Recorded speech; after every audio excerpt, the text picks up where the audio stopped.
വാർദ്ധക്യം കയറി വരുന്നതിനെ എങ്ങനെയും തടയുവാനുള്ള ശ്രമത്തിൽ അനേകരും വൃദ്ധരായി കാണപ്പെടുന്നു. ത്വക്കിലെ ചുളിവുകൾ നേരെയാക്കുവാനും മുഖത്തും മുടിയിലും ചായം പുരട്ടുവാനും അതുപോലെ തന്നെ മറ്റെന്തെങ്കിലുമൊക്കെ ചെയ്ത് തങ്ങൾ ഇപ്പോഴും യൗവനത്തിൽ തന്നെയാകുന്നു എന്ന് മറ്റുള്ളവരെ ധരിപ്പിക്കുവാനുള്ള ശ്രമം വളരെയാണ്.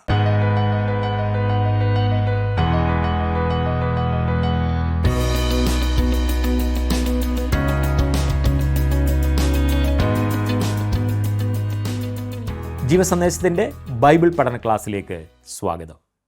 ആരും നിയന്ത്രിക്കാനില്ലാത്ത ജീവിതം രസകരമായി തോന്നാമെങ്കിലും അത് സാഹചര്യങ്ങൾക്കനുസരിച്ച് ഒഴുകി നീങ്ങുകയും എപ്പോൾ വേണമെങ്കിലും തകർന്നു വീഴുകയും ചെയ്യാം. ജീവിത സായാഹ്നത്തിൽ ശലോമോൻ രാജാവ് യൗവനക്കാർക്ക് നൽകുന്ന ഉപദേശം തൻ്റെ തന്നെ ജീവിതാനുഭവങ്ങളിൽ നിന്ന് ചാലിച്ചെഴുതിയതാണെന്ന് വ്യക്തമാണ്. തുച്ഛീകരിക്കപ്പെടാത്ത ഒരു യൗവനം ഏതൊരു മനുഷ്യൻ്റെയും സമ്പാദ്യമാകുന്നു. യൗവനകാലത്ത് തൻ്റെ സൃഷ്ടാവിനെ അറിയുന്ന മനുഷ്യൻ ഭാഗ്യവാനാകുന്നു. ഏകദേശം 33.5 വർഷം കൊണ്ട് പിതാവ് തനിക്ക് ചെയ്യുവാൻ കൊടുത്ത പ്രവൃത്തി തികച്ച ക്രിസ്തുവേശുവിൻ്റെ കാലടികൾ പിന്തുടരുന്നത് എത്ര ആവേശകരമാകുന്നു. സഭാപ്രസംഗിയുടെ പുസ്തകം 10-ാം അധ്യായം വരെയാണ് നമ്മൾ പഠിച്ചു കഴിഞ്ഞത്. ഇന്ന് 11-ാം അധ്യായത്തിലേക്ക് നമ്മൾ പ്രവേശിക്കുകയാണ്.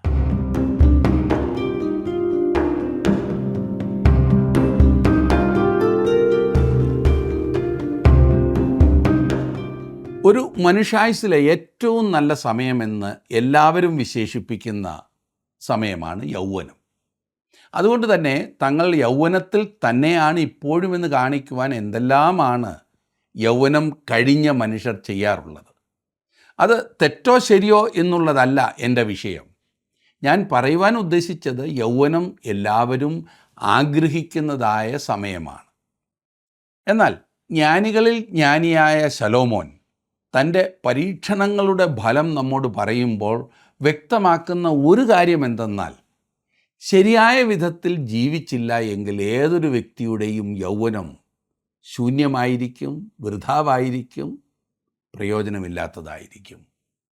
യൗവനത്തിൽ അനുഭവപ്പെടുന്ന ശൂന്യതയ്ക്കൊരു വിരാമമിടുവാൻ യുവാക്കൾ എന്തെല്ലാം മാർഗങ്ങളാണ് അവലംബിക്കുന്നത്. വിനോദങ്ങളായി, പണമായി, സുഖലോലുപതയായി, വിദ്യാഭ്യാസം, അങ്ങനെ 1000 കൂട്ടം കാര്യങ്ങൾ ഓരോരുത്തരും ഇങ്ങനെ പരീക്ഷിക്കുന്നു. അയ്യോ, എത്ര സൂക്ഷ്മതയോടെ നാം ഈ ജീവിതത്തെ സൂക്ഷിക്കേണ്ടതാണെന്നറിയാമോ? ഒരല്പം തെറ്റിയാൽ സകലവും അവതാളത്തിലാകുന്നതായ ആ സ്ഥിതിവിശേഷം. സഭാപ്രസംഗിയുടെ പുസ്തകം 10-ാം അധ്യായമാണ് നാം കഴിഞ്ഞ ക്ലാസ്സിൽ പഠിച്ചത്. ഇന്ന് 11-ാം അധ്യായത്തിലേക്ക് നാം വരുമ്പോൾ, ധാർമ്മികനായി, അതെ, നല്ല പ്രവൃത്തി ചെയ്ത് ജീവിക്കുന്ന വ്യക്തിക്ക് ശീതോഷ്ണവാന് പിന്തുടരാവുന്ന നല്ല പാത ഈ അധ്യായത്തിൽ ചൂണ്ടിക്കാണിച്ചിരിക്കുന്നു. അത് വ്യക്തമായി നമുക്ക് മനസ്സിലാക്കുവാൻ സാധിക്കുന്ന പല ഭാഗങ്ങൾ ഇവിടെ നാം കാണുന്നു. 11-ാം അധ്യായത്തിൻ്റെ 1-ാം വാക്യം തന്നെ നമുക്ക് വായിക്കാം. നിന്റെ അപ്പത്തെ വെള്ളത്തിന്മേലെറിയുക, ഏറിയ നാൾ കഴിഞ്ഞിട്ട് നിനക്കത് കിട്ടും. നന്മ ചെയ്യുന്ന കാര്യത്തിൽ ഭയപ്പെടരുതെന്ന ഒരു പാഠമാണിത്. അതിൻ്റെ പ്രതിഫലം വളരെ താമസിച്ചേ ലഭിക്കുകയുള്ളൂ എങ്കിലും താങ്കൾ നന്മ ചെയ്യുന്നതിൽ മടുത്തു പോകരുത് എന്നത്ര ഇവിടെ പറയുന്നത്. 2-ാം വാക്യത്തിൽ കാണുന്നത്, ഒരു ഓഹരിയെ 7 8 വിഭാഗിച്ചു കൊള്ളുക, ഭൂമിയിൽ എന്തനർത്ഥം സംഭവിക്കുമെന്ന് നീ അറിയുന്നില്ലല്ലോ. നീ നന്മ ചെയ്യുമ്പോൾ ഒന്നിലധികം പേർക്ക് സഹായം ചെയ്യുക, അനേകർക്ക് ഗുണം ചെയ്യുക. ഒരുപക്ഷെ പിന്നീടൊരിക്കൽ നീ പ്രശ്നത്തിലും പ്രയാസത്തിലുമായി എന്ന് വരാം. അപ്പോൾ നിന്നെ സഹായിക്കുന്നതിന് വളരെ ആളുകൾ ഉണ്ടായിരിക്കും. ഇതിനെക്കുറിച്ച് നമ്മുടെ കർത്താവായ യേശു ഒരു ഉപമ പറഞ്ഞിട്ടുണ്ട്. അറിയാമോ? ലൂക്കോസ് എഴുതിയ സുവിശേഷം 16-ാം അധ്യായത്തിൽ അത് രേഖപ്പെടുത്തിയിട്ടുണ്ട്. ഒരു സ്ഥലത്ത് സൂത്രശാലിയായ ഒരു മാനേജർ ഉണ്ടായിരുന്നു. അനീതിയുള്ളൊരു കാര്യവിചാരകൻ എന്നാണ് അവിടെ രേഖപ്പെടുത്തിയിരിക്കുന്നത്. അവൻ തൻ്റെ യജമാനനുള്ള മുതലൊക്കെ നാനാവിധമാക്കുന്നു എന്ന് കേട്ട് അവനെ പിരിച്ചുവിടുവാൻ തീരുമാനിച്ചു. അപ്പോൾ അവൻ യജമാനൻ കടം കൊടുത്തിരുന്ന ഈ കടക്കാരിൽ പലരെ വിളിച്ചിട്ട് അവരുടെ കടം ഇളച്ചു കൊടുത്തുകൊണ്ട് സ്നേഹിതന്മാരെ സമ്പാദിച്ചു. അങ്ങനെ അവൻ തൻ്റെ ജോലി നഷ്ടപ്പെട്ടപ്പോൾ സഹായത്തിന് വേണ്ടി അവന് ഈ പറഞ്ഞ സ്നേഹിതന്മാരുടെ അടുത്തേക്ക് പോകുവാൻ കഴിഞ്ഞു. ഒരാളോ രണ്ടുപേരോ മാത്രമായിരുന്നു സ്നേഹിതരെങ്കിൽ അത് ബുദ്ധിമുട്ടാകുമായിരുന്നുവല്ലോ. അതുകൊണ്ട് അവൻ ബുദ്ധിപൂർവം അനേകരെ നേടി. അതവന് പിന്നീട് പ്രയോജനം ചെയ്യുമെന്ന് അവനറിയാമായിരുന്നു. അതുപോലൊരു ചിന്താഗതിയാണ് ഇവിടെ നാം കാണുന്നത്. ഇനിയും 3-ാം വാക്യം നോക്കിക്കാട്ട്. മേഘം വെള്ളം കൊണ്ട് നിറഞ്ഞിരുന്നാൽ ഭൂമിയിൽ പെയ്യും, വൃക്ഷം തെക്കോട്ടോ വടക്കോട്ടോ വീണാൽ വീണെടുത്ത് തന്നെ കിടക്കും. മഴ പെയ്യുമെന്ന് വിചാരിക്കുന്ന പക്ഷം കുട കൊണ്ട് നടക്കുന്നതാണ് നല്ലത്. വലിയൊരു മരം വീണുപോയാൽ പിന്നെ അതിനെ മാറ്റുവാൻ വിഷമമാണ്. ഇവിടെ പറഞ്ഞിരിക്കുന്നത് അതത്രേ. അതായത് നിങ്ങൾ ഒരു കാര്യത്തിന് ഇറങ്ങി പുറപ്പെടുന്നതിന് മുൻപ് ആദ്യം തന്നെ അതേക്കുറിച്ച് നല്ല അറിവുണ്ടായിരിക്കണം. കാരണം നിങ്ങൾ അതിൽ എടുത്തു ചാടിക്കഴിഞ്ഞാൽ മാറ്റം വരുത്തുവാൻ വളരെ പ്രയാസമുള്ള കാര്യമാണ് എന്നർത്ഥം. അതുകൊണ്ട് ഏതൊരു കാര്യത്തിനും എടുത്തു ചാടുന്നതിന് മുൻപ് അതേക്കുറിച്ച് ഒരു നല്ല വിവരമുണ്ടായിരിക്കണം, അറിവുണ്ടായിരിക്കണം എന്നത്രേ ശലോമോൻ പറയുന്നത്. 4-ാം വാക്യത്തിൽ കാറ്റിനെ വിചാരിക്കുന്നവൻ വിതയ്ക്കയില്ല, മേഘങ്ങളെ നോക്കുന്നവൻ കൊയ്യുകയുമില്ല. താങ്കൾ ചെയ്യുന്നതൊക്കെയും ബുദ്ധിപൂർവം ചെയ്യുക എന്നാണ് ഇവിടെ പറയുന്നത്. ഒരു മനുഷ്യൻ വിത്ത് വിതയ്ക്കുവാൻ ആഗ്രഹിക്കുന്നുവെങ്കിൽ കാറ്റ് ഇല്ലാതാകുന്നത് വരെ അവൻ കാത്തിരിക്കുകയാണ് വേണ്ടത്. മഴശല്യം ഉണ്ടാകുമ്പോൾ ഒരുവൻ തൻ്റെ വിളവ് കൊയ്യുവാൻ തുടങ്ങുകയില്ല. 5-ാം വാക്യത്തിൽ പറയുന്നു, കാറ്റിൻ്റെ ഗതി എങ്ങോട്ടെന്നും ഗർഭിണിയുടെ ഉദരത്തിൽ അസ്ഥികൾ ഉരുവായി വരുന്നത് എങ്ങനെയെന്നും നീ അറിയാത്തതുപോലെ സകലവും ഉണ്ടാക്കുന്ന ദൈവത്തിൻ്റെ പ്രവൃത്തികളെ നീ അറിയുന്നില്ല. ഭ്രൂണത്തിൻ്റെ ഉൽപാദനവും ഒരു ശിശുവിൻ്റെ ജനനവും ഇന്നും വലിയ മർമ്മം തന്നെയാണ്. ആത്മീയമായ വീണ്ടും ജനനം വാസ്തവത്തിൽ ഇതിലും വലിയ മർമ്മമാണ്.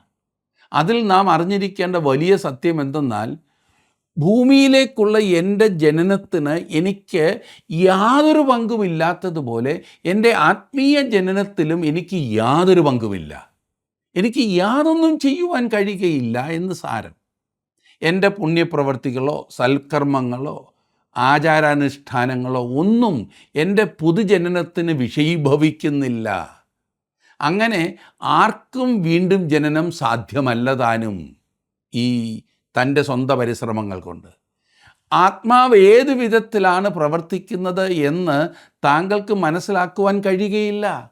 കർത്താവായ യേശു തന്നെ ഇതേക്കുറിച്ച് പറഞ്ഞിട്ടുണ്ടല്ലോ. യോഹന്നാൻ്റെ സുവിശേഷം 3-ാം അധ്യായത്തിൻ്റെ 8-ാം വാക്യത്തിൽ കർത്താവ് പറഞ്ഞു, കാറ്റ് ഇഷ്ടമുള്ളയിടത്ത് ഊതുന്നു, അതിൻ്റെ ശബ്ദം നീ കേൾക്കുന്നു, എങ്കിലും അത് എവിടെ നിന്ന് വരുന്നു എന്നും എവിടേക്ക് പോകുന്നു എന്നും അറിയുന്നില്ല.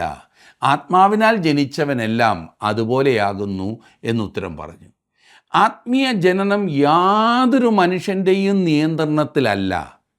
കാറ്റിനെ നിയന്ത്രിക്കുവാൻ ആരാലും സാധ്യമല്ലാത്തതുപോലെ കാറ്റിനെ ആർക്കും കാണുവാൻ കഴിയുന്നില്ല, അതിനെ നിയന്ത്രിക്കുവാൻ കഴിയുന്നില്ല, തടയുവാൻ കഴിയില്ല, മുൻകൂട്ടി പറയുവാൻ കഴിയില്ല, ഒതുക്കി വയ്ക്കുവാൻ കഴിയില്ല. നമുക്ക് വേണമെന്ന് തോന്നുമ്പോൾ വരുത്തുവാനും വേണ്ട എന്ന് പറയുമ്പോൾ ഒഴിച്ചു കളവാനും കഴിയുകയില്ല.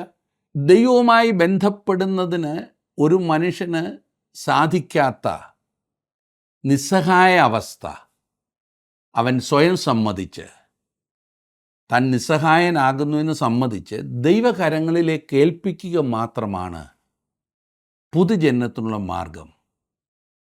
നമുക്ക് മനസ്സിലാക്കുവാൻ കഴിയാത്ത പല കാര്യങ്ങളുണ്ട്. അതേക്കുറിച്ചാണ് ഇവിടെ സംസാരിക്കുന്നത്. നിങ്ങൾക്കറിയുവാൻ പാടില്ലാത്ത കാര്യങ്ങൾ ഒരിക്കലും നിങ്ങൾക്കറിവുള്ള അല്ലെങ്കിൽ ഉറപ്പുള്ള കാര്യങ്ങളെ നശിപ്പിക്കുവാൻ ഇടയാക്കരുത്.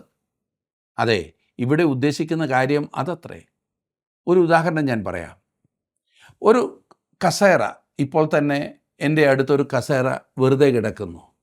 അതിനെക്കുറിച്ച് വളരെയധികം ഒന്നും എനിക്കറിയില്ല. അത് ഏത് വിധത്തിലുള്ള തടി കൊണ്ടാണ് ഉണ്ടാക്കിയതെന്നോ, ഏത് ആശാരിയാണ് പണിതെന്നോ, എത്ര സ്ക്രൂ ആണ് ഉപയോഗിച്ചിരിക്കുന്നതെന്നോ, എത്ര നാളുകൊണ്ടാണ് പണിതതെന്നോ ഒന്നും എനിക്കറിയില്ല. എന്നാൽ എനിക്കതിൽ ഇരിക്കാം എന്നും അത് എൻ്റെ ഭാരത്തെ വഹിക്കുമെന്നും എനിക്കറിയാം. വാസ്തവത്തിൽ ഈ കസേരയെക്കുറിച്ച് അത്രമാത്രം ഒരറിവ് എനിക്ക് ആവശ്യമുള്ളൂ. അതുകൊണ്ട് എനിക്ക് അറിയില്ലാത്ത കാര്യങ്ങൾ അറിയാവുന്നവയെ അസ്വസ്ഥമാക്കുവാൻ ഇടയാകരുത്. എനിക്ക് പലതും അറിയാൻ സാധിക്കാത്തത് കൊണ്ട് ഞാൻ എനിക്കറിയാവുന്ന കാര്യം ചെയ്യില്ല എന്ന് പറയുന്നത് എത്ര ഭോഷത്തരമാണ്. ഇവിടെ പറയുന്നത് എനിക്കിരിക്കാം എന്നറിയാവുന്നത് കൊണ്ട് ഞാൻ ഇരിക്കുക. അതാണല്ലോ ഞാൻ ചെയ്യേണ്ടത്. 7ഉം 8ഉം വാക്യങ്ങളിൽ നാം വായിക്കുന്നത്, വെളിച്ചം മനോഹരവും സൂര്യനെ കാണുന്നത് കണ്ണിന് ഇമ്പവുമാകുന്നു. മനുഷ്യൻ ബഹുകാലം ജീവിച്ചിരിക്കുന്നു എങ്കിൽ അവൻ അതിലൊക്കെയും സന്തോഷിക്കട്ടെ. എങ്കിലും അന്ധകാരകാലം ദീർഘമായിരിക്കുമെന്നും അവൻ ഓർത്തുകൊള്ളട്ടെ. വരുന്നതൊക്കെയും മായയത്രേ. പ്രിയ സുഹൃത്തെ, ഒരിക്കൽ താങ്കൾ വൃദ്ധനായിത്തീരും. അതേക്കുറിച്ച് ഞാൻ പറയുമ്പോൾ താങ്കൾ ഒരു വിധത്തിലും ബുദ്ധിമുട്ടേണ്ടതില്ല. വൃദ്ധജനങ്ങളുടെ ജീവിതം നാം ചിന്തിക്കുന്നത് പോലെ അത്ര സന്തോഷകരമോ സുഖപ്രദമോ ആയിരിക്കുകയില്ല എന്ന് നാം പ്രത്യേകം അറിഞ്ഞിരിക്കണം. നാം എല്ലാവരും ദൈവം ആയുസ്സ് തരുന്നുവെങ്കിൽ ആ പാതയിലേക്ക് നീങ്ങിക്കൊണ്ടിരിക്കുകയാണ്. 9ഉം 10ഉം വാക്യങ്ങളിൽ കാണുന്നത്, യൗവനക്കാരാ, നിൻ്റെ യൗവനത്തിൽ സന്തോഷിക്കുക. യൗവനകാലത്തിൽ നിൻ്റെ ഹൃദയം ആനന്ദിക്കട്ടെ. നിനക്കിഷ്ടമുള്ള വഴികളിലും നിനക്ക് ബോധിച്ച വണ്ണവും നടന്നുകൊള്ളുക. എന്നാൽ ഇവയൊക്കെയും നിമിത്തം ദൈവം നിന്നെ ന്യായവിസ്താരത്തിലേക്ക് വരുത്തും എന്നറിയുക. ആകയാൽ നിൻ്റെ ഹൃദയത്തിൽ നിന്ന് വ്യസനം അകറ്റി നിൻ്റെ ദേഹത്തിൽ നിന്ന് തിന്മ നീക്കിക്കളക. ബാല്യവും യൗവനവും മായയത്രേ. ജീവിതത്തിൻ്റെ എല്ലാ രംഗങ്ങളിലും തീരുമാനമെടുക്കുവാനുള്ള സമയം ഇതാകുന്നു എന്ന് പ്രിയ യുവാവെ, പ്രിയ യുവതിയെ, നീ ഓർത്തുകൊള്ളണം. ഇപ്പോൾ ശരിയായ തീരുമാനവും തിരഞ്ഞെടുപ്പും നടത്തേണ്ടത് വളരെ പ്രധാനപ്പെട്ട കാര്യമാണ്. തങ്ങളുടെ യൗവനകാലത്ത് തെറ്റായ തീരുമാനങ്ങളും തിരഞ്ഞെടുപ്പുകളും നടത്തിയ അനേകർ അതുകൊണ്ട് മാത്രം ഇന്ന് ജീവിതം നിരാശയോടെ വ്യർത്ഥമായി കഴിച്ചുകൂട്ടുന്നു. വാസ്തവത്തിൽ അവർ ജീവിതത്തെ നശിപ്പിച്ചു കളഞ്ഞു. ചോരത്തിളപ്പ് ഉണ്ടായിരുന്നപ്പോൾ ആരും ചോദിക്കില്ല, ആരോടും കണക്ക് ബോധിപ്പിക്കേണ്ടി വരില്ല എന്ന് ചിന്തിച്ച് തങ്ങൾക്കിഷ്ടപ്പെട്ട വഴിയെ ഇഷ്ടം പോലെ നടന്നു. അതിൻ്റെ ഫലം ഇന്ന് ജീവിതത്തിൽ അനുഭവിക്കുന്ന അനേകർ ആരോഗ്യം നഷ്ടപ്പെട്ട് ബന്ധങ്ങൾ ശിഥിലമാക്കി ജീവിതം നരകതുല്യമാക്കി. നാം നമ്മുടെ യൗവനത്തിൽ എടുക്കുന്ന തീരുമാനങ്ങൾ വളരെ പ്രധാനപ്പെട്ടതാണ്. ശരിയായ രീതിയിൽ ജീവിക്കുന്നില്ലെങ്കിൽ നിങ്ങളുടെ യൗവനകാലം മായയാണ്, ശൂന്യമാണ്, അർത്ഥശൂന്യമാണ്, വ്യർത്ഥമാണ്, പ്രയോജനരഹിതമാണ്. ദൈവം നമുക്ക് നൽകിയിരിക്കുന്ന ദാനമാണ് ജീവിതം. അതും ഈ ഭൂമിയിൽ നമുക്ക് ലഭിച്ചിരിക്കുന്ന ഒരായുസ്സേ ഉള്ളൂ. അത് പല പരീക്ഷണങ്ങളിലൂടെ നശിപ്പിക്കുവാനുള്ളതല്ല. ഓരോ ദിവസം അല്ല, ഓരോ നിമിഷം ജീവിക്കുവാനായി ദൈവം നമുക്ക് നൽകുന്ന ആയുസ്സാകുന്നു. അത് വളരെ വിലയേറിയ ഒരു ദാനമാണ്. ഞാൻ ഇത് കൊള്ളാമോ ഇല്ലയോ എന്ന് പരീക്ഷിച്ചതിന് ശേഷം മാത്രമേ അംഗീകരിക്കൂ എന്ന് പറയുന്നത് മഠേത്തരമാണ്. സൈനൈഡിൻ്റെ രുചി പരിശോധിച്ചതിന് ശേഷം മാത്രമേ ഞാൻ വിശ്വസിക്കൂ എന്ന് പറയുന്നത് പോലെയാണ്. ദൈവനാമ മഹത്വത്തിനു വേണ്ടി നമുക്ക് ലഭിച്ചിരിക്കുന്ന നല്ല അവസരങ്ങളെ പ്രയോജനപ്പെടുത്തേണ്ടത് ആവശ്യമാണ്. മനുഷ്യൻ്റെ അന്തിമമായ ലക്ഷ്യം വാസ്തവത്തിൽ എന്താണ്? മനുഷ്യൻ്റെ പരമമായ ഉദ്ദേശം ദൈവത്തെ മഹത്വപ്പെടുത്തുകയും എന്നേക്കും അവനോടുകൂടെ ആനന്ദിക്കുകയും ചെയ്യുക എന്നുള്ളതാണ്. ദൈവവുമായിട്ടുള്ള സഹവാസത്തിന് വേണ്ടിയാകുന്നു ദൈവം മനുഷ്യനെ സൃഷ്ടിച്ചത് തന്നെ. സൃഷ്ടാവായ ദൈവവുമായി കൂട്ടായ്മയില്ലാത്ത മനുഷ്യൻ വാസ്തവത്തിൽ ഇവിടെ തന്നെ നരകം സൃഷ്ടിക്കുകയാണ്. ശ്രദ്ധിക്കൂ സുഹൃത്തെ, താങ്കളുടെ യൗവനം എത്ര ഗൗരവത്തോടു കൂടി കണ്ട് താങ്കൾ ചെലവഴിക്കുന്നു. ഇനി നമുക്കിതിൻ്റെ തുടർന്നുള്ള ചിന്തകൾ 12-ാം അധ്യായത്തിൽ കാണുവാനായിട്ട് സാധിക്കും. ഞാൻ 1-2 വാക്യങ്ങൾ 12-ാം അധ്യായത്തിലേക്ക് പ്രവേശിച്ച് സംസാരിക്കാനായിട്ട് ആഗ്രഹിക്കുകയാണ്. ജീവിതത്തിൽ സംതൃപ്തി അനുഭവിക്കുവാൻ ശലോമോൻ നടത്തിയ പരീക്ഷണങ്ങൾ നാം കണ്ടു കഴിഞ്ഞു. ദൈവത്തെ കൂടാതെ ജീവിതത്തിൽ സംതൃപ്തിയും പ്രശ്നപരിഹാരവും കണ്ടെത്തുവാൻ ഈ വിധത്തിൽ എല്ലാ തുറകളിലും പരീക്ഷണം നടത്തിയിട്ടുള്ള ഏക വ്യക്തി ശലോമോനായിരുന്നിരിക്കും. അവൻ അതിനുള്ള സാവകാശമുണ്ടായിരുന്നു. സാധ്യതകളുണ്ടായിരുന്നു. സഭാപ്രസംഗിയുടെ പുസ്തകത്തിൽ ആകമാനം നാം കാണുന്ന ശൈലി സൂര്യന് കീഴിൽ എന്നുള്ളതാണ്, അല്ലെങ്കിൽ ഭൂമിക്ക് മുകളിൽ. സൂര്യന് കീഴിൽ തൻ്റെ ആദ്യത്തെ പരീക്ഷണത്തിൽ അവൻ പ്രകൃതിശാസ്ത്രവും നിയമങ്ങളും പരിശോധിച്ചു നോക്കി. പ്രകൃതിയിലേക്ക് മടങ്ങി വന്ന് തങ്ങളുടെ പ്രശ്നങ്ങൾക്ക് പരിഹാരം കണ്ടെത്തുവാൻ കഴിയുമെന്ന് അനേകം ആളുകൾ ചിന്തിക്കുന്നു. നമുക്ക് പ്രകൃതിയിലേക്ക് മടങ്ങാം എന്നവർ പറയുന്നു. അതെ, അങ്ങനെ ഇന്ന് അനേകർ പറയുന്നുണ്ട്. ഇത് ശലോമോൻ്റെ പ്രശ്നങ്ങൾക്ക് പരിഹാരമായിരുന്നില്ല. അത് എന്നെ ശ്രദ്ധിക്കുന്ന താങ്കളുടെയും പ്രശ്നങ്ങൾക്ക് പരിഹാരമാകുകയില്ല. അങ്ങനെ ശലോമോൻ ജ്ഞാനവും തത്വശാസ്ത്രവും പരീക്ഷിച്ചു നോക്കി. സുഖവും ഭൗതിക ചിന്തയും അല്ലെങ്കിൽ വസ്തുമയമായ കാര്യങ്ങളിലുള്ള ആസക്തിയും അവൻ പരീക്ഷിച്ചു. വിധിവിശ്വാസത്തിൽ അവൻ പരീക്ഷണങ്ങൾ നടത്തി. വരുന്നിടത്ത് വെച്ച് കാണാം എന്ന ചിന്തയോടുകൂടെ ജീവിക്കുവാൻ അവൻ ശ്രമിച്ചു. സ്വയത്തിനു വേണ്ടി മാത്രം അവൻ ജീവിച്ചു നോക്കി. ആരുടെയും കാര്യം വേണ്ട, ഞാൻ എൻ്റെ കാര്യം നോക്കിക്കോളാം. അവൻ പിന്നീട് മതത്തിലേക്ക് തിരിഞ്ഞതായി നാം കാണുന്നു. അവിടെ അവൻ ആചാരങ്ങളല്ലാതെ യാഥാർത്ഥ്യമൊന്നും തന്നെ കണ്ടില്ല. പിന്നീട് ധനത്തിൽ, അതെ, ഈ ലോകത്തിൻ്റെ സമ്പത്തിൻ്റെ ആ ലക്ഷ്യത്തിലേക്ക് അവൻ തിരിഞ്ഞു. തൻ്റെ പ്രശ്നങ്ങൾക്ക് ഉത്തരം കണ്ടെത്തുവാൻ അവൻ ഇതെല്ലാം പരീക്ഷിച്ചു നോക്കി. അവസാനം നല്ല ജീവിതം, അതായത് ഒരു ധാർമ്മികമായ ജീവിതം, മറ്റുള്ളവരെ സഹായിക്കുന്ന ഒരു ജീവിതം നയിക്കുവാൻ അവൻ ശ്രമിച്ചു നോക്കി. ശലോമോൻ ഈ അധ്യായത്തിൽ തൻ്റെ പരീക്ഷണങ്ങളുടെ എല്ലാം ഫലം എന്താകുന്നു എന്ന് പറഞ്ഞു തരുന്നു. താൻ പരീക്ഷിച്ച് എന്ത് നേടി എന്നവൻ വ്യക്തമാക്കുന്നു. അതറിയുവാൻ നിങ്ങളും ഒരുപക്ഷെ ആകാംക്ഷയോടെ കാത്തിരിക്കുകയായിരിക്കും. ശലോമോൻ പറയുന്നു, താൻ ഇത്രയധികം സമയവും പണവും എല്ലാം ചെലവഴിച്ച് പരീക്ഷണങ്ങൾ നടത്തിയിട്ട് എവിടെ എത്തി എന്നവൻ പറയുന്നു. വാർദ്ധക്യകാലത്തെക്കുറിച്ചുള്ള ഒരു കാവ്യവർണ്ണനയാണ് ഈ 12-ാം അധ്യായത്തിൽ നാം കാണുന്നത്. യുവാക്കന്മാർക്കും വൃദ്ധന്മാർക്കും എല്ലാവർക്കും തന്നെ ഈ അധ്യായത്തിൽ പ്രത്യേകമായ ദൂത് ഉൾക്കൊള്ളുന്നുണ്ട്.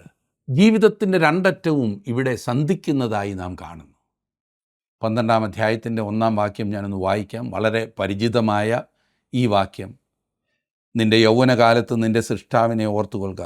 ദുർദിവസങ്ങൾ വരികയും എനിക്കിഷ്ടമില്ല എന്ന് നീ പറയുന്ന കാലം സമീപിക്കുകയും സൂര്യനും വെളിച്ചവും ചന്ദ്രനും നക്ഷത്രങ്ങളും ഇരുണ്ടുപോകുകയും മഴ പെയ്ത ശേഷം മേഘങ്ങൾ മടങ്ങി വരികയും ചെയ്യും മുമ്പേ തന്നെ. അതെ, സൂര്യന് കീഴിലുള്ള യാതൊന്നിനും മനുഷ്യഹൃദയത്തെ സംതൃപ്തിപ്പെടുത്തുവാൻ കഴിയുകയില്ലെന്ന് മനസ്സിലാക്കിക്കൊണ്ട് ശലോമോൻ പറയുന്നത് ദൈവത്തിങ്കിലേക്ക് മടങ്ങുക, ദൈവത്തിങ്കിലേക്ക് മടങ്ങുക എന്നാണ്. ശലോമോൻ പറയുന്നത്, ഞാൻ പരീക്ഷിച്ചു നോക്കാവുന്ന എല്ലാ രംഗങ്ങളും പരീക്ഷിച്ചു, മറ്റാർക്കും ചെയ്യാവുന്നതിൽ ഉപരി ഞാൻ പരീക്ഷിച്ചു. എന്നാൽ അതൊന്നും എനിക്ക് സംതൃപ്തി തന്നില്ല, സന്തുഷ്ടി തന്നില്ല, അർത്ഥമുണ്ടായിരുന്നില്ല. താങ്കൾ ചെറുപ്രായത്തിൽ തന്നെ ദൈവത്തിന് വേണ്ടി തീരുമാനം കൈക്കൊള്ളുക. എന്തുകൊണ്ട് അപ്രകാരം ചെയ്യണമെന്ന കാര്യം വ്യക്തമാക്കുവാൻ പോവുകയാണ്. കാരണം വാർദ്ധക്യത്തിലെത്തിയാൽ ഒരു തീരുമാനമെടുക്കുവാൻ പ്രയാസമായി വന്നേക്കാം. സാധ്യമല്ല എന്നല്ല, പ്രയാസമാകും. ചെറുപ്രായത്തിൽ കുഞ്ഞുങ്ങളെ ദൈവ വഴികളിലേക്ക് തിരിച്ചു വിടുന്നത് വളരെ പ്രധാനപ്പെട്ട കാര്യമാണ്. ഇന്ന് മാതാപിതാക്കൾ പലരും ഈ കാര്യത്തിൽ ഗൗരവമായി ചിന്തിക്കുന്നില്ല എന്നത് വഷളായ ഒരു തലമുറയെ സൃഷ്ടിച്ചു. ഇന്ന് എല്ലാ രംഗങ്ങളിലും മത്സരമാണല്ലോ. എവിടെയെങ്കിലും ഒരു അഡ്മിഷൻ കിട്ടുവാൻ മത്സരം, എന്തുമാത്രം മത്സരം. എവിടെയെങ്കിലും ഒരു ജോലി കിട്ടുവാൻ എന്തുമാത്രം മത്സരം. അതുതന്നെ റിയാലിറ്റി ഷോ, എന്തുമാത്രം മത്സരം. എല്ലായിടത്തും മത്സരമാണ്. അതുതന്നെ നമ്മെ നമ്മുടെ ജീവിതത്തിൽ ഉണ്ടായിരിക്കേണ്ട മുൻഗണനയിൽ നിന്ന് നീക്കിക്കളയുന്നു. അതുകൊണ്ട് തന്നെ കുഞ്ഞുങ്ങൾക്ക് ദൈവവചനം പഠിക്കുവാനും ദൈവിക കാര്യങ്ങളിൽ ഇടപെടുവാനും സമയമില്ല. സമയം ഉണ്ടാക്കിക്കൊടുക്കുവാൻ വേണ്ടപ്പെട്ടവർ ശ്രമിക്കുന്നുമില്ല. എന്നെ ശ്രദ്ധിച്ചുകൊണ്ടിരിക്കുന്ന പ്രിയ യുവ സ്നേഹിതരോട് എനിക്ക് പറയുവാനുള്ളത്, എത്രയും ചെറുപ്പത്തിൽ ദൈവവുമായി ബന്ധപ്പെടുവാൻ നിങ്ങൾക്ക് കഴിയുമോ അത്രയും നല്ല ക്വാളിറ്റിയുള്ളൊരു ജീവിതം നിങ്ങൾക്ക് ഈ ഭൂമിയിൽ ജീവിക്കുവാൻ സാധിക്കും. നിഷ്പക്ഷമായി പറയട്ടെ, ഈ ഭൂമിയിൽ മറ്റു പലതും കൊണ്ട് സന്തോഷമായിരിക്കാം എന്ന് കരുതി അതിൻ്റെ പുറകെ എല്ലാം പോയി അതിലെങ്ങും സന്തോഷമില്ല എന്ന് മനസ്സിലാക്കിയതിന് ശേഷം ഇനിയും ദൈവത്തെ വിളിച്ചേക്കാം എന്ന് ചിന്തിക്കുന്നത് ബുദ്ധിയല്ല. കാരണം അപ്പോഴേക്കും ആസ്വദിക്കേണ്ട പലതും നിങ്ങൾ ആസ്വദിക്കാതെ നഷ്ടപ്പെടുത്തി കഴിഞ്ഞിരിക്കും. ഒരു മനുഷ്യായുസ്സിൽ സന്തോഷത്തിനായി പരീക്ഷിക്കാവുന്ന സകലതും പരീക്ഷിച്ചതിന് ശേഷം ഇനിയും നിങ്ങൾ അതിലേക്ക് പോയി പരീക്ഷിക്കേണ്ടതില്ല എന്ന് ജ്ഞാനികളിൽ ജ്ഞാനിയായ ശലോമോൻ നമ്മോട് പറയുമ്പോൾ അതിനകത്തെ ബുദ്ധി തീർച്ചയായും നാം മനസ്സിലാക്കണം. നൈമിഷികമായ സുഖങ്ങൾക്ക് വേണ്ടിയുള്ള ഓട്ടം ഒരിക്കലും തിരിച്ചു പിടിക്കുവാൻ സാധിക്കാത്ത വേദനകളിലും ദുഃഖങ്ങളിലും നമ്മെക്കൊണ്ട് എത്തിക്കും എന്ന് എത്രയും ചെറുപ്രായത്തിൽ അറിയുന്നത് അനുഗ്രഹമാണ്. എൻ്റെ ജീവിതത്തിൽ അങ്ങനെ അറിയുവാൻ സാധിച്ചതാണ് എൻ്റെ ഏറ്റവും വലിയ ഭാഗ്യം. എന്നെ ശ്രദ്ധിക്കുന്ന നിങ്ങൾക്ക് ഓരോരുത്തർക്കും അപ്രകാരം ദൈവം കൃപ നൽകട്ടെ എന്ന് ഞാൻ പ്രാർത്ഥിക്കുന്നു. വാർദ്ധക്യകാലത്തെക്കുറിച്ച് ശലോമോൻ ഒരു ചിത്രം ഇവിടെ വരച്ചു കാട്ടുന്നു. അതത്ര നല്ല ഒരു ചിത്രമല്ല എന്ന് ഞാൻ ആദ്യമേ തന്നെ പറയട്ടെ. എന്നിരുന്നാലും എൻ്റെയും നിങ്ങളുടെയും വാർദ്ധക്യത്തിൻ്റെ ചിത്രമാണ് ഇവിടെ നാം കാണുന്നത്. നല്ലതല്ല എന്ന് നാം ചിന്തിച്ചാൽ തന്നെ യാഥാർത്ഥ്യത്തെ നമുക്ക് മറയ്ക്കുവാനോ സാധ്യമല്ലല്ലോ. ഇവിടെ പറഞ്ഞിരിക്കുന്നതായ വാർദ്ധക്യകാലത്തെക്കുറിച്ചുള്ള വിവരണം ഏറ്റവും കൃത്യമായും ശരിയായതുമാകുന്നു. ദൈവത്തോട് ശരിയായി ബന്ധപ്പെട്ടിരിക്കുകയും അവന് വേണ്ടി ജീവിക്കുകയും ചെയ്യേണ്ടതിൻ്റെ വ്യക്തമായ ഒരു ചിത്രം ഇവിടെ നമുക്ക് കാണുവാൻ കഴിയും. എന്താണ് കാരണം എന്ന് നമുക്ക് നോക്കാം. 2-ാം വാക്യത്തിൽ നാം കണ്ടത് സൂര്യനും വെളിച്ചവും ചന്ദ്രനും നക്ഷത്രങ്ങളും ഇരുണ്ടുപോകുകയും മഴ പെയ്ത ശേഷം മേഘങ്ങൾ മടങ്ങി വരികയും ചെയ്യും മുൻപേ തന്നെ. അതെ, സൂര്യനും ചന്ദ്രനും നക്ഷത്രങ്ങളും വെളിച്ചങ്ങളും എല്ലാം ഇരുണ്ടുപോകും എന്നാണോ ഇവിടെ അർത്ഥമാക്കുന്നത്? അല്ല. താങ്കൾ മുമ്പ് അവയെ കണ്ടിരുന്നത് പോലെ കാണാൻ കഴിയാത്ത ഒരു കാലം വരുമെന്നാണ് ഇവിടെ പറയുന്നത്.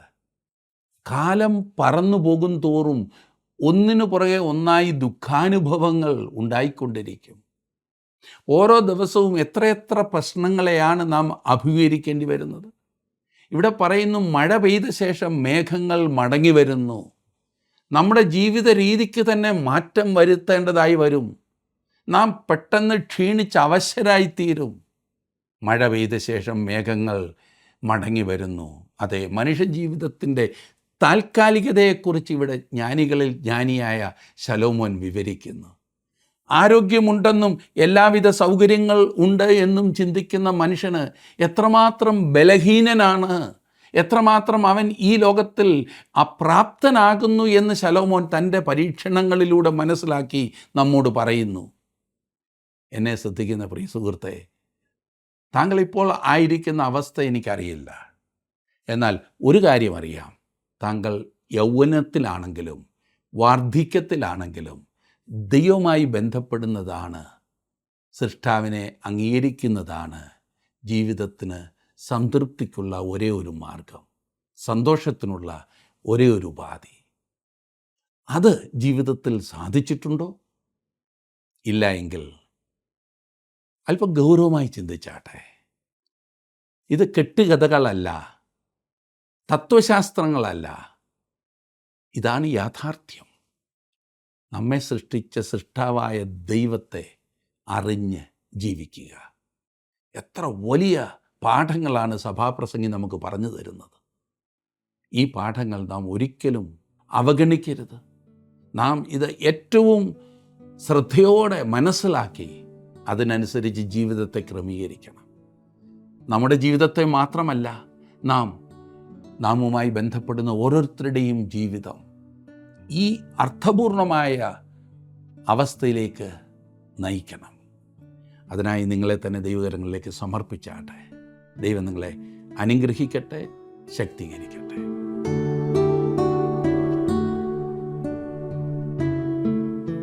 വാർദ്ധക്യത്തിൽ തങ്ങളുടെ യൗവനകാലത്തെ ഓർത്ത് പലരും ദുഃഖിക്കാറുണ്ടെങ്കിലും അതുകൊണ്ട് വലിയ പ്രയോജനമൊന്നുമില്ല എന്നുള്ളതാണ് വാസ്തവം. എന്നാൽ വാർദ്ധക്യത്തിലുള്ളവരുടെ ഉപദേശങ്ങൾ യൗവനക്കാർക്ക് പലപ്പോഴും പ്രയോജനമായി വരാറുണ്ട്. യൗവനകാലത്ത് തന്നെ തൻ്റെ സൃഷ്ടാവിനെ അറിയുകയും വാർദ്ധക്യത്തിന് വേണ്ടി മാത്രമല്ല നിത്യതയ്ക്ക് വേണ്ടി തന്നെ തങ്ങളെ തന്നെ ഒരുക്കുകയും ചെയ്യുന്ന യൗവനക്കാർ ബുദ്ധിയുള്ളവരാകുന്നു. ദൈവം നമുക്ക് ദാനമായി തന്നിരിക്കുന്ന ഈ ആയുസ്സ് ബുദ്ധിയോടെ വിനിയോഗം ചെയ്യുവാൻ ദൈവം നമ്മെ സഹായിക്കുമാറാകട്ടെ.